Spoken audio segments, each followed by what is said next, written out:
Hello, all. I'm Kurt Stuke. I'm filling in for Matt Feldman today as the host of the IC Chat. Matt is in somewhere in Oklahoma with part of his one of his projects called STEM Camp, which is getting STEM activities for a week long set of activities for elementary and junior high students. So it's introducing STEM to kids in rural settings. Okay, so for those of you that have been around for a while, Matt, for many years, was doing core topics and had a lot of presentations for himself. And over the last 18 months or so, he's really been encouraging to have more guest speakers. And so today is Jason Ravitz, and he's going to be speaking to us about decision-making authority and working with decision makers. And Jason, I'm not going to slaughter your introduction. I will let you introduce yourself. So go ahead and take it away. Great. Thank you, Kurt, and welcome everyone. I'm Jason Ravitz from Evaluation by Design. Good morning from the Bay Area of San Francisco. As always, I'm so happy to be presenting to my fellow evaluators. We're going to be talking about engaging and influencing those with power to make decisions. And I'm looking forward to a fruitful discussion. I haven't made this presentation before, so I'm very interested in how it comes off with you. This is a rough outline of what I wanted to present, what decision-making authority is and why it matters, what it looks like when things go right or wrong, and I want to leave time to discuss the hard-won lessons we have all learned in this area.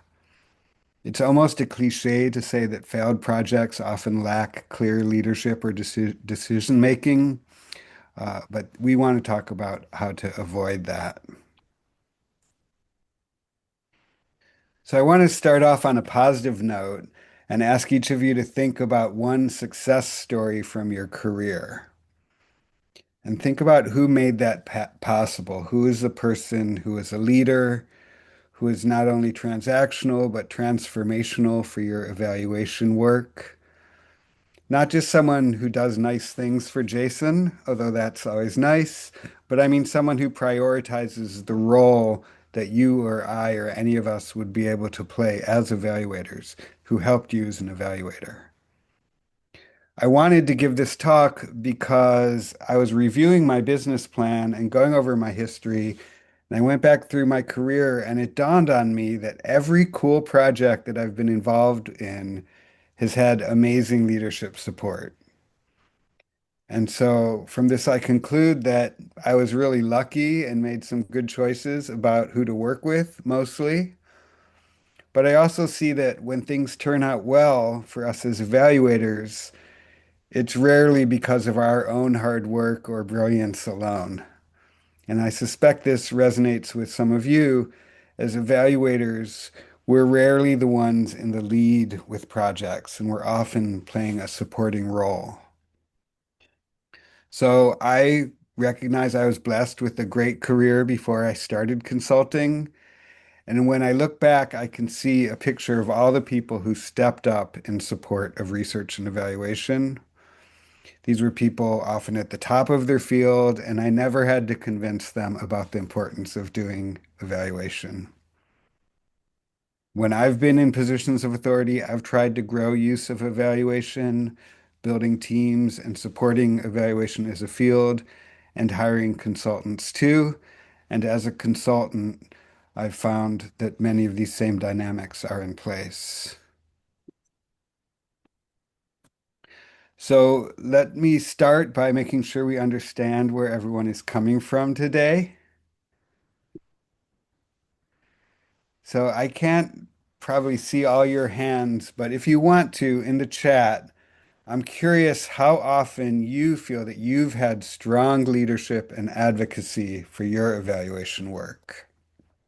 You can answer based on your work as a consultant or an employee, although if your boss is here today, you don't have to vote. And, just to kind of set expectations, I would say for myself, I would go with a four most of the time. I've been mighty blessed, I recognize, but I've also lost enough battles along the way too. So I'm curious to see some of the votes coming in, and we can definitely go back and talk about what our experiences have been like and how they've varied. Thanks, everyone.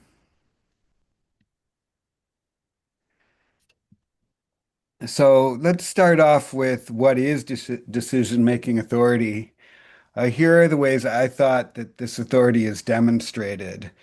If you can make the final decision on requesting and funding evaluations, what the scope, resources, and use of findings will look like, leadership and staff availability, integration into programs, carving out time for evaluation, promoting visibility and transparency to make sure that evaluation is seen and used, and what happens next, continuing, institutionalizing, and creating ongoing relationships. Why is this important? Why does this matter? It's important because successful engagements rely on strong leadership support. It's crucial for the success of our consulting that we find leaders who can make the decision to greenlight or fund evaluations, support implementation, utilize results, build ongoing work structures and relationships, make sure evaluations stay relevant and actionable, and it benefits the programs and participants when leaders use evaluation to learn, improve, and grow their impact. And evaluation is a tool for decision makers that they need to guide and advocate for their programs. One of the reasons I try to dig into data as deeply as I can when I have it is that sometimes you don't get a chance to look as closely as you would like at programs. And so we really want to take advantage of the opportunities when we do have good leadership support.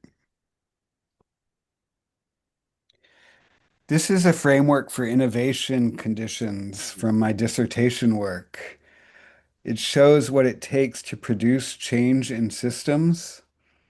I'll briefly describe this. So Don Ely was my mentor at Syracuse University, and he had a framework of 8 conditions that support innovation. And Hank Becker was my mentor at UC Irvine, and he was running national surveys of internet use in schools and gave me an opportunity to use this framework. And when I look, I mention them because, they're near the top of the list of people who helped me move forward in my career. And in this model, there's 3 components that came out. This was using extensive factor analysis from the surveys. The 8 conditions kind of boiled down into 3 main pieces. One is the desire for change, dissatisfaction with the status quo, perceived benefit, basically starting with the motivation or energy for change. Then you add developed expertise, which is a combination of participation in innovation and developing knowledge and skills, basically building capability among individuals. And then the third leg of the stool is the supportive environment or management. And this is where leadership fits, along with 4 of the other conditions: time, resources, organizational commitment, rewards, and incentives. So you can have great desire for change, great belief in something, and as much expertise as you want. And if you don't have a supportive environment, leadership, and time, then you're not going to see the change that you want to see. So that's just part of why it's so important. In addition, strong leadership can ensure important work gets studied and improved. Funding is available, the work is honored and taken seriously, organizational goals are met, and there's an emphasis on learning needs and opportunities. Here are all the ways leaders can help: shaping priorities, requiring evaluations, providing the funding, helping to review evidence with teams and peers, focusing on using the results, making learning part of the culture, avoiding bias by considering all perspectives, reducing barriers and noise, and celebrating effective use of evaluation and wins. So what does it look like when things go right? Um, Evaluation is baked into the cake and delicious. This is why I called my company Evaluation by Design. When evaluation is really working, we see planning in advance, expectations, support, removal of obstacles, collaboration, voices being heard, attention to what matters, findings used to improve, and visibility and advocacy. When evaluation is working, you can see the usefulness of data. This is from a report on school-based health center data integration, and you can see that when data was available, the benefits of the program were visible and could be quantified, and you could make sense from patterns in data and bring in people from different stakeholders to look at the data together and share perspectives.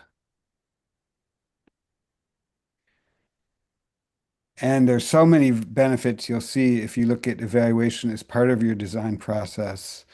You know, the National Science Foundation has always required evaluation to be part of all projects.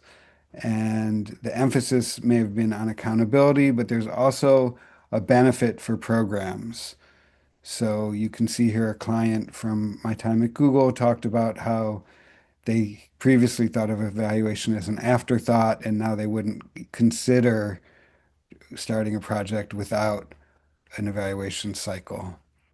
In another case, Tiffany Decker was collecting data on incoming students and realized she could give this to teachers for a summer program at MIT, and the teachers were so helpful, found it so helpful that they asked for more data. So we want to prove the usefulness and change thinking so that evaluation is key. At an organizational level, you want to be able to measure progress within and across projects towards embracing evaluation. And this is a framework I created to move from starting with some measures or discussion of evaluation. Having measures is just the first step. Everyone has data, but what you want to do is move to answering questions with data, conducting analyses to answer those questions, using those analyses to influence the program, reporting those results to leadership and beyond, and then institutionalizing evaluation. So these are what it looks like with success with programs is moving through these and having leadership aware of what's happening with your evaluation. And then there are multiple ways that leadership can move towards evaluating or supporting programs with evaluation more. That can include training or self-help tools, influencing and advising, so having consultants like us advising on projects, managing external evaluations or evaluators, and then providing direct supports on two projects. So this is an example of institutionalizing at different levels. What does it look like when things go wrong? So we're all aware of the risks of insufficient buy-in and shifts in priorities. Not enough resources or access to data, unclear roles, lack of participation and follow through, disconnects, removing support, or declaring victory too early. You know, on a personal level, I've lost support for evaluation work and it hurts, and it can be inevitable sometimes, I feel. You can work your way out of a job. Small pilots to validate work may be enough. This idea of declaring victory, we have enough. Most organizations don't have a research mission, so you give them a little bit of data and evidence, and that might be all they think they need. And then systems can be put in place to do work over time, and you can just have changes in organizational priorities or needs for resources.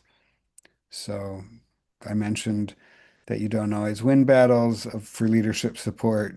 And sometimes I think there's nothing you can do about it. And we probably all have experiences like that. So evaluations that fail. Uh, as I say, evaluators can control a certain amount of evaluation quality and effectiveness, but many reasons evaluation fail, I think, are due to systemic cultural issues, communication, factors beyond our control. Leadership can sink even the best planned evaluations. It's not always a question of your expertise and skills. Evaluations that fail are underfunded, poorly planned, not aligned. All these factors are prone to leadership support or lack of support. As I mentioned, the risk of not planning is you come in after the parade. And I like to joke, kind of joke, about how messy it is to clean up after the parade, especially if there were horses involved. Um, but too often, evaluators are brought in too late or not at all, and we need to learn to sell evaluation as part of the decision-making process.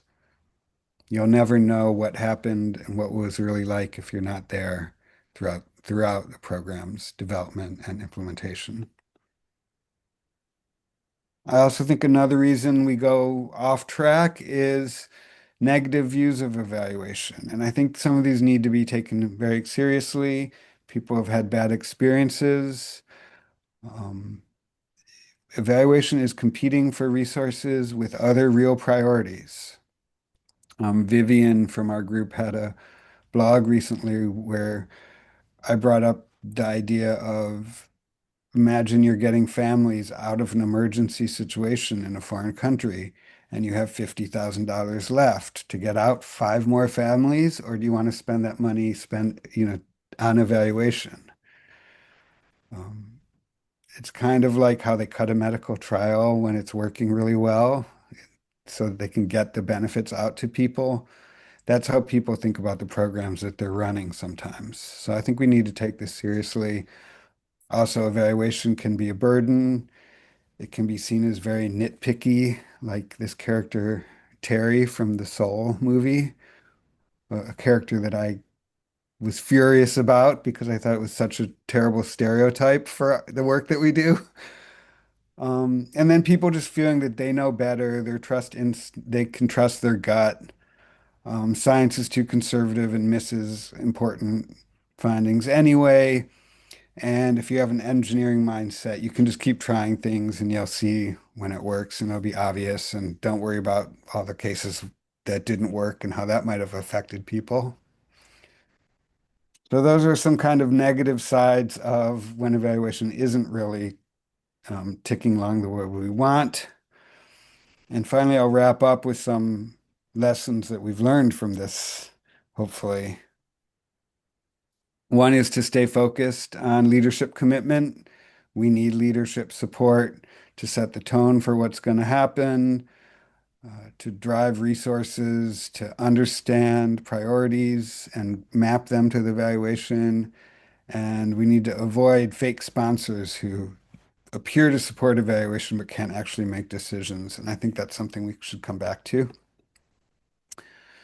We want to build trust and secure buy-in, meeting early, communicating clearly, establishing roles, ensuring alignment, and always demonstrating value when we can. We want to win support using strategic approaches, go where the energy is and build on existing successes. Start small and build in feedback loops to build trust and demonstrate value. I think a pro tip for piloting, however, is plan for what happens after a successful pilot to ensure continuity. Don't just do a pilot and then say, oh, that was nice. But say, after we finish this pilot, if it's successful, we're going to use what we learned and take next steps. And communicate in ways that will resonate with your audience and identify engaged decision makers clearly. Um, as I was researching this topic for this talk, there was a lot of emphasis, and I agree, about the importance of relationships on influence. just having a rigorous report is not going to be as valuable as if you have built up trusted advisor status with decision makers, if you can facilitate the use of the data and sense making, be present for opportunities or challenges arise.